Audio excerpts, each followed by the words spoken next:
வணக்கம் வியூவர்ஸ். நான் உங்கள் ரமேஷ், மஞ்சு ரமேஷ் மாஸ்டர் மீடியா. இன்னைக்கு நம்ம பார்க்க போகிறது சோசியல் மீடியாவில் வந்திருக்கிற சில அப்டேட்ஸ். முதல்ல நம்ம பார்க்க போகிறது என்னன்னு கேட்டிங்கன்னா, இன்றைக்கி உங்களுக்கு நல்லாவே தெரியும். ஈரான் ப்ளஸ் அமெரிக்கா, இஸ்ரேல் ஒரு வார் நடந்துக்கிட்டு இருக்கு. இந்த வார்னால நிறைய ப்ராப்ளங்கள் இருக்குது. அது ஒரு பக்கம் இருந்தாலும் கூட பெரிய ப்ராப்ளமாக நான் பார்க்குறது வந்து என்னென்னா, நம்ம ட்ரம்ப் இருக்கார் இல்லையா, அவர் கொடுக்குற அந்த ஸ்டேட்மெண்ட். அதாவது இப்போ சமீபத்தில் ஒரு ஸ்டேட்மெண்ட் கொடுத்துருக்காரு. இன்னைக்கு தான். அதாவது அமெரிக்கா வந்து ஜஸ்ட் ஒரு இன்ப சுற்றுலா போயிருக்கு, அவ்வளோதான், ஜஸ்ட் அப்படின்ட்டுருக்கு. அவர்கிட்ட யாராவது சொல்லி புரிய வைங்க, ஐயா நீங்கள் போகிற இன்ப சுற்றுலா வந்து நிறைய நாட்டுக்கு வந்து துன்ப சுற்றுலாவாக இருக்குது அப்படிங்கிறத நீங்கள் புரிய வைக்கணும். அதாவது 183 குழந்தைங்கள குண்டு வீசி கொன்னுக்கிட்டு, ப்ளஸ் பார்த்தீங்கன்னா இன்றைக்கி வந்து வளைகுடா நாட்டில் யாருமே நிம்மதியாக இல்லை. ஏன்னா எல்லாருமே உயிர் பயத்தில் இருக்கிறாங்க. அப்படி ஆயிரக்கணக்கான பேரை சாகடிச்சுக்கிட்டு எப்படி ஒரு மனிதரால் இந்த மாதிரி நான் வந்து ஜஸ்ட் ஒரு டூர் போயிருக்கேன் அப்படிங்கிற மாதிரி சொல்கிறாரு. எனக்கு ஒன்றும் புரியலை. ஆனால் நான் ரொம்ப யோசிச்சப்பறம் எனக்கு ஒன்று புரிஞ்சிச்சு. என்னன்னு கேட்டிங்கன்னா, அமெரிக்காவில் வந்து ஒரு ரூல் இருக்குது. அதாவது ஒருத்தர் வந்து 2 தடவை தான் பிரசிடெண்ட்டாக வர முடியும். அதுக்கு மேலே அவங்க பிரசிடெண்ட் தேர்தலில் போட்டியிட முடியாது. அவங்க லைஃப் லாங்காக வந்து 2வது வந்து பிரசிடெண்ட்டு பதவி ஏற்க முடியாது. அப்படி ஒரு ரூல் இருக்குது. இந்த மனுஷன் ஏற்கனவே ஒரு தடவை வந்துட்டார். அடுத்தது 2வதாக இப்போவும் வந்துட்டார். 3வது கண்டிப்பாக நமக்கு ரூல் படி வர முடியாது.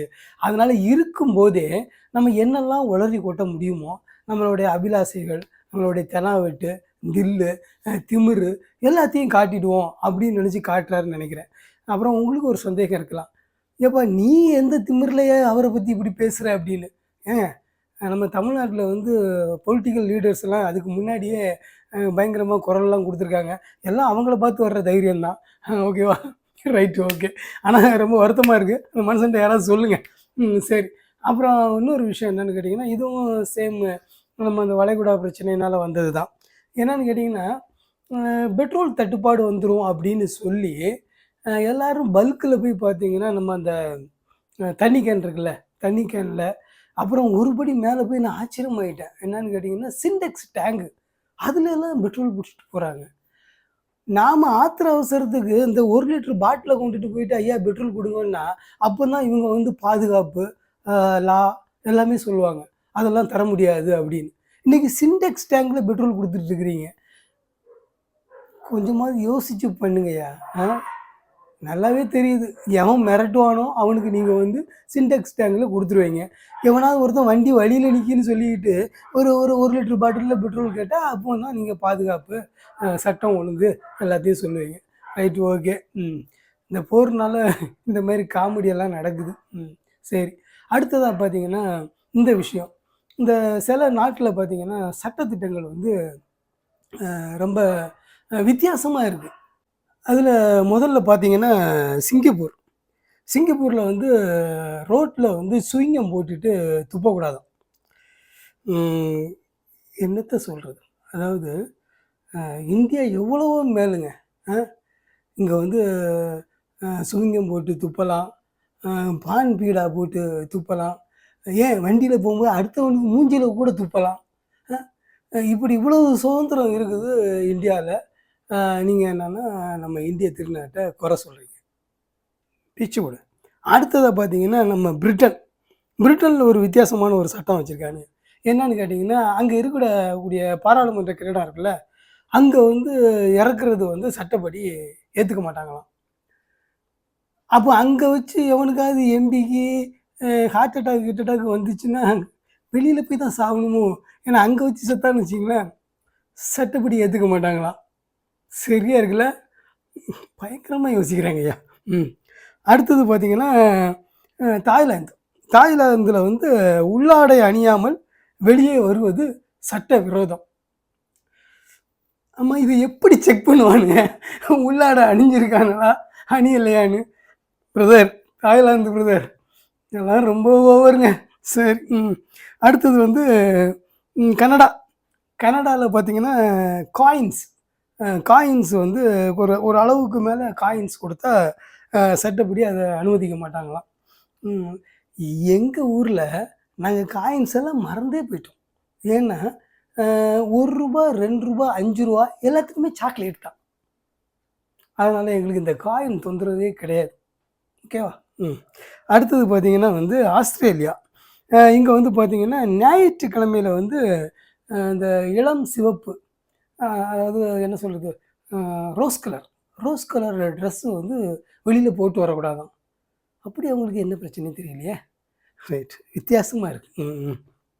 அப்புறம் வந்து பார்த்திங்கன்னா ஃப்ரான்ஸ் ஒன்று திட்டம் வச்சுருக்காங்க. என்னென்னா ரயில் நிலையத்தில் வந்து முத்தம் கொடுத்துக்கூடாதாம். ஓ, சரி விடுங்க. அதாவது ரயில் நிலையத்தில் முத்தம் கொடுக்கக்கூடாது அப்படிங்கிறதுக்கெல்லாம் ஒரு சட்டமாயா? அப்படின்னு அங்கே எல்லாம் கண்ட இடத்துல முத்தம் கொடுப்பாங்களோ? மேபி நம்ம பார்த்துருந்தா தானே தெரியும். சரி, ஓகே. அடுத்ததாக பார்த்தீங்கன்னா சுவிட்சர்லாந்து. இங்கே ஒரு சட்டம் வச்சுருக்கானுங்க பாருங்கள். அதாவது ராத்திரி 10 மணிக்கு மேலே எவனுமே வந்து கழிப்பறையில் வந்து ஃப்ளஷ் பண்ணக்கூடாதாம். என்னையா அது? 10 மணிக்கு மேலே அப்போ ஆய் வந்துச்சுன்னா என்னையா பண்ணுவாங்க? தொடச்சிட்டு கம்முன்னு படுத்துக்கணுமோ? இதுக்கெல்லாமாயா சட்டம் போடுவீங்க? கேட்டால் சுவிட்சர்லாந்து. சரி, ரைட்டு, ஓகே, விடுங்க. என்ன பண்ணுறது? இதெல்லாம் பார்க்கும்போது நம்ம இந்தியாவில் எவ்வளோ சுதந்திரமாக இருக்கிறோம் அப்படிங்கிறது வந்து நமக்கு ஒரு கர்வமாக இருக்குது. அடுத்தது பார்த்திங்கன்னா ஜெர்மனியில் வந்து ஹைவேல வந்து பெட்ரோல் இல்லாமல் வண்டி நிற்கக்கூடாது. நின்றுச்சுன்னா அது வந்து சட்டப்படி குற்றம். இது ஓரளவுக்கு நல்ல சட்டமாக தெரியுது. ஜெர்மனிக்காரன் ஐடியாவோடு கொடுத்துருக்குறான். ஆமாம், இவங்க பாட்டுக்கு ஹைவேல பெட்ரோல் இல்லாமல் வண்டி நின்றுச்சுன்னா அங்கே போகக்கூடிய ஸ்பீடில் பின்னாடி வந்து 4-5 கார் வந்து டம்முன்னு அடித்து ஆக்சிடென்ட் ஆகுது வாய்ப்பு இருக்குது. அதனால் இது அறிவுள்ள சட்டம், மதிக்கிறோம். ஜெர்மன்காரனுக்கு ஒரு சல்யூட். அடுத்ததாக பார்த்தீங்கன்னா வந்து இதே மாதிரி சிறப்பு செய்தி இன்னும் ஒன்று இருக்குது.